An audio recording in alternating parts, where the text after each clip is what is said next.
All right, September end of month wrap up for real estate here in Sarasota, Florida. Stay tuned. All right, so I'm going to go over the local statistics, kind of where we are at, where I thought we would be, where we actually were, discuss a little bit of the national luxury market specifics that I thought were interesting, some upcoming trends, and lastly, a little bit of advice for you as a buyer or seller. All right, let's start with our local Sarasota stats. There's a lot of stuff today we're going to go over, so I had to write it down. There's no way to remember it because I think some of the points are really, really interesting. So I guess in a nutshell, once Memorial Day weekend was over, it kind of felt very different. The agents here who've been doing this a long time notice these shifts when they're happening, and the market is a little bit slower to respond only because we do this every day. And so when that happened, it was like, oh, what's going on, so we kind of started to feel like a little bit of a slowdown. And summertime can be a little bit slower here anyway, but it was just different. Sales had decreased, so interestingly enough, we were feeling something that was legitimate, and that was that, like I said, sales decreased 15.6% year over year. That's a big jump. I think right now, as we sit in we're the first week in October, sorry, because of the hurricane. As I said, I think it's down about 20% sales in general, which, as I mentioned in the last video, it's going to weed people out of being a realtor. It is very, very needed. This market, this profession, specifically in the Tri-County area, especially Manatee and Sarasota County, is very, very oversaturated, and we are fine with people leaving the business. It's going to keep the quality much higher as well. Okay, now back to some stats. So the month prior, we had about a 2.8 month level of inventory, which is still so low.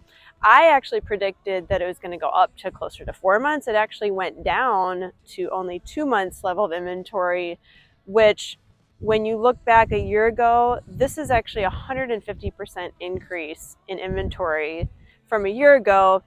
But again, let's look at the bigger picture here. 2 months inventory is a massive seller's market still. Buyers are feeling like they have more options. There's going to be some opportunity, as I said, too, in this marketplace. But really, 2 months is not that much overall for the demand. And so right now, it only takes 8 days longer to sell the property compared to this time last year. That's not very much. So we went from, properties selling with multiple offers in a day, a week, or whatever. Now it's just 8 days. It's not that deep, So let's see what else. Median and average sales prices are still up despite whatever national news you might hear. You really have to look at real estate as a hyper-focused, focused on the local market, I should say, because national doesn't mean there's no national real estate market. It's very local to the communities. Okay, so let's see. Compared to August, last year prices were $525. They're actually at $475 on average, so they're down. Prices are leveling off, I said here. That's correct. Rates are up. Rates are up. They're going to go back down, I'm sure. They're probably going to go back up here. Now, today is what? Today's October, the first week in October. So we're technically doing the September wrap up, but it's still kind of the same stats. At this point of the year, October 2022, they're probably going to go up a couple more times. But the prices and the ability for buyers to negotiate will be a little higher. So you're probably going to get be able to get a lower price is what I'm trying to say. And so it could even out. There are also programs where you can potentially buy down the rate. So that is something that you want to consider if it makes sense for you financially. Let's see, what else do I have here? Oh, here's some local examples.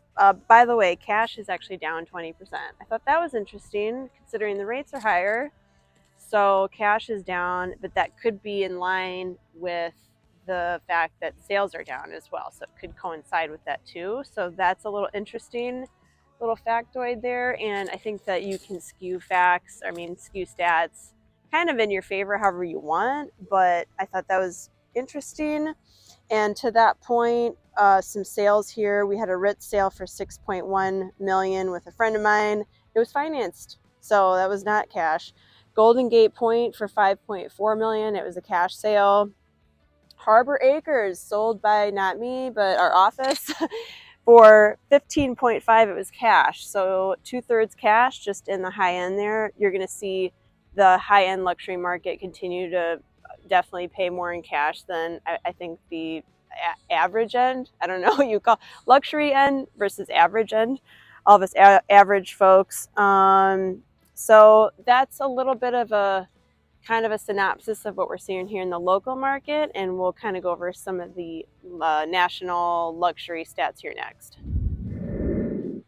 All right, now let's dig into some more broad national luxury stats. So what do we have here? And when I'm doing these stats, I like to mostly look at the residential single family homes versus condos because there's just more stability across the board. So of the 140 single family markets across the nation, 106 still remain sellers markets.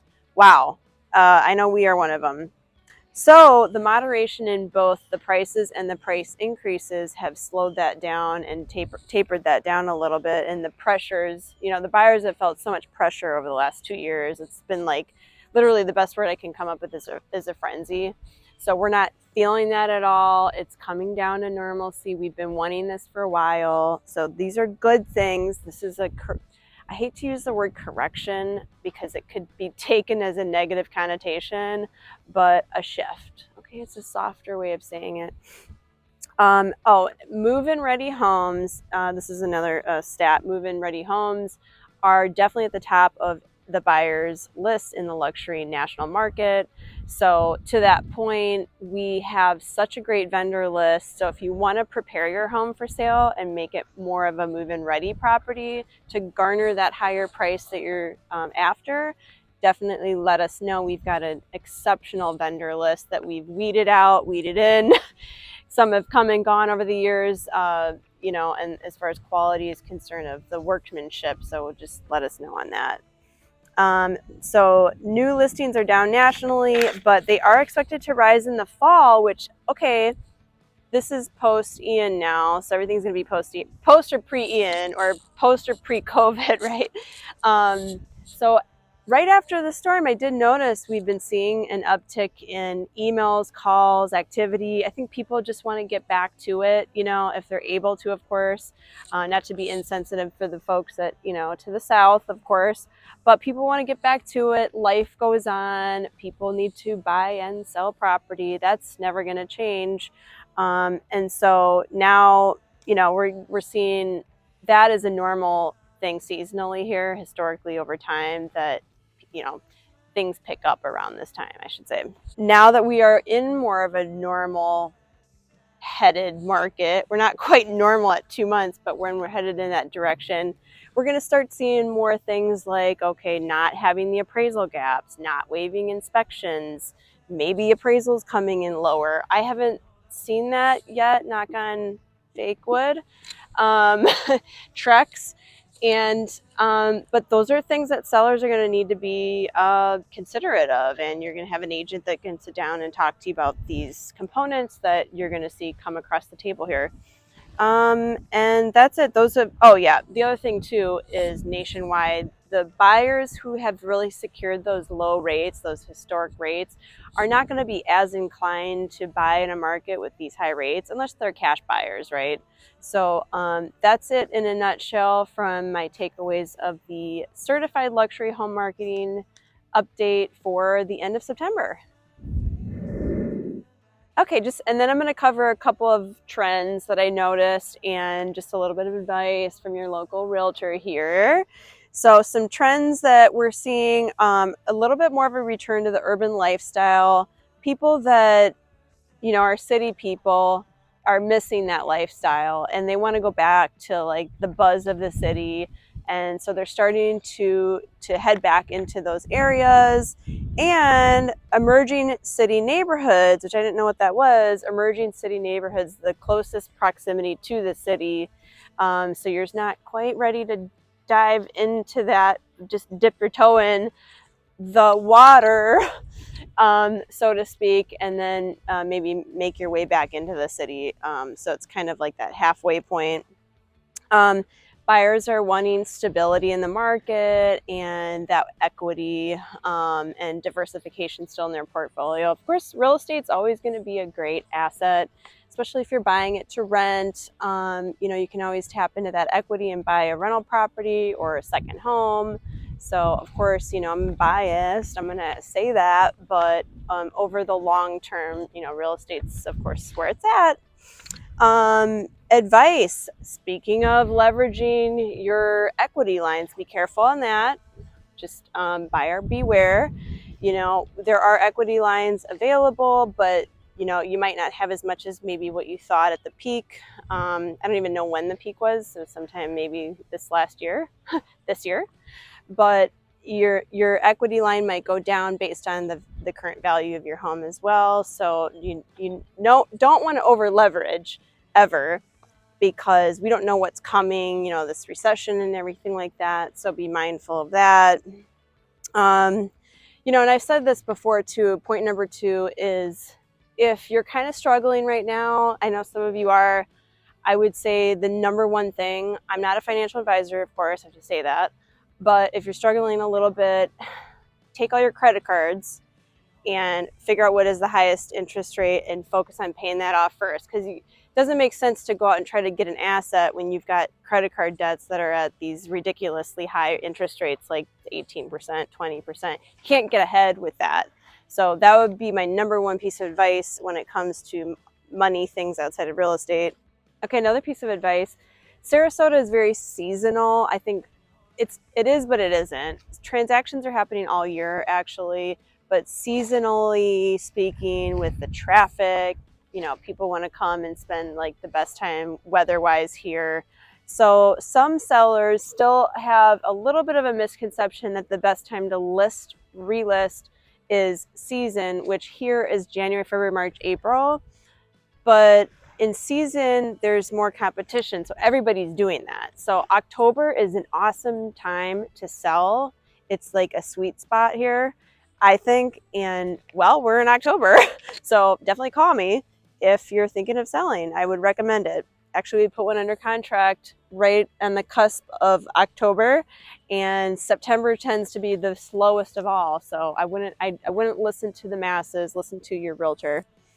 Another piece of advice for buyers, now is a good time. You might want to consider leveraging FHA and VA, because over the last 2 years, they would probably laugh in your face, right? I haven't done an FHA or VA in years, I think, except for this last month. We have an FHA under contract right now. You need to know there's a lot of intricacies because it's a government loan, that the seller needs to know that they have responsibility, and that of course the buyer needs to know. There's a lot of moving parts, especially with insurance and the standards of the home. The 4-point, so 4-point meaning roof, plumbing, electrical, HVAC, all of those components, they really have to be in tip-top order. So those are really important, critical pieces that your sellers really need to know their responsibilities. And VA the maximum was $647,200 for the purchase price. It went up to now $715,000. Okay, FHA up from a maximum of $970,000 to a whopping $1.073 million for an FHA. FHA, you could put 3.5% down. So anyway, these are just things that buyers are going to want to know when leveraging in this new changed market. So I hope you found this to be helpful. Stay tuned each and every month for market updates. So at the very end of the month, we'll do a market update for you, just to give you a synopsis of what happened, kind of in looking forward, so you're prepared and ready to make decisions moving forward.